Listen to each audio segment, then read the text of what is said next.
రాజన్న సిరిసిల్ల జిల్లా కలెక్టర్ సందీప్ కుమార్ ఝా వ్యవహార శైలిపై బీసీ సంఘాల నిరసనలు తీవ్ర రూపం దాల్చాయి. వేములవాడ పట్టణంలో వివిధ బీసీ కుల సంఘాల ఆధ్వర్యంలో భారీ ఆందోళన కార్యక్రమం చేపట్టారు. ఈ సందర్భంగా బీసీ సంఘాల ప్రతినిధులు మాట్లాడుతూ ప్రజలచే ఎన్నుకోబడిన బీసీ ఎమ్మెల్యే ఆది శ్రీనివాస్ కు ప్రోటోకాల్ ఇవ్వకుండా కలెక్టర్ అవమానకరంగా వ్యవహరించాడని తీవ్రంగా విమర్శించారు. ఉన్నత స్థానంలో ఉండి బాధ్యతారహితంగా ప్రవర్తించారని ఆరోపిస్తూ వెంటనే కలెక్టర్పై చర్యలు తీసుకోవాలని అడిషనల్ ఎస్పీ శేషాద్రి రెడ్డికి ఫిర్యాదు సమర్పించారు.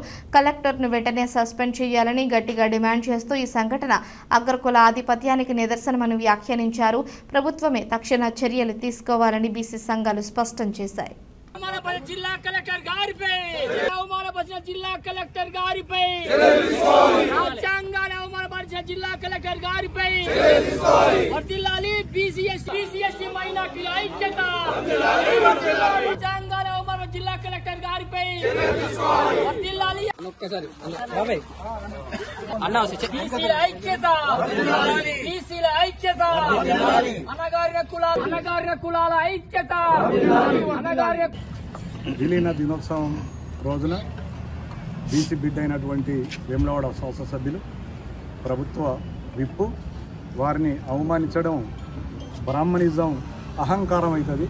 ఇది బ్రాహ్మణిజం భావంతో ఆ కలెక్టరు ఏదైతే ప్రవర్తించిండో అవమానపరిచిండో వెంటనే అతనిపై చర్య తీసుకోవాలి.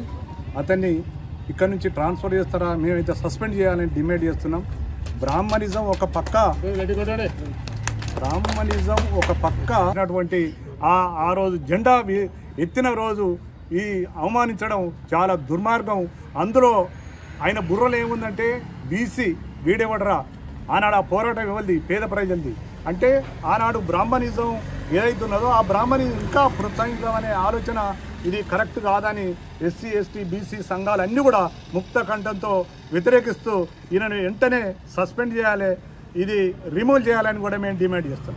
రాష్ట్ర ప్రభుత్వం బుధవారం రోజున రాజన్న సిరిసిల్ల జిల్లా కేంద్రంలో అధికారికంగా ఏర్పాటు చేసిన ప్రజాపాలన వేడుకల్లో కలెక్టర్ గారు ఒక ఐఏఎస్ అధికారి, జిల్లా మెజిస్ట్రేట్ అధికారాలు ఉన్న అధికారి పూర్తిగా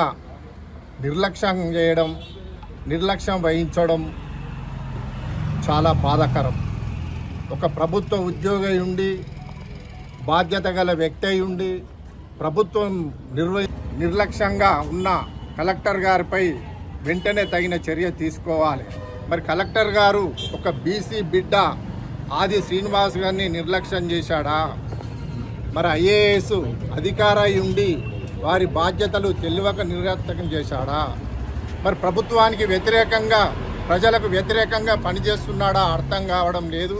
ఏది ఏమైనప్పటికీ ఆయన మీద తగిన చర్యలు తీసుకోవాల్సిన అవసరం ఈ రాష్ట్ర ప్రభుత్వంపై ఉన్నదని రాజన్న సిరిసిల్ల జిల్లా కేంద్రంలోని ప్రజలకు, ప్రజాప్రతినిధులకు అందరికీ బహిరంగ క్షమాపణ చెప్పాలని బీసీ సంఘం పక్షాన డిమాండ్ చేస్తున్నాం.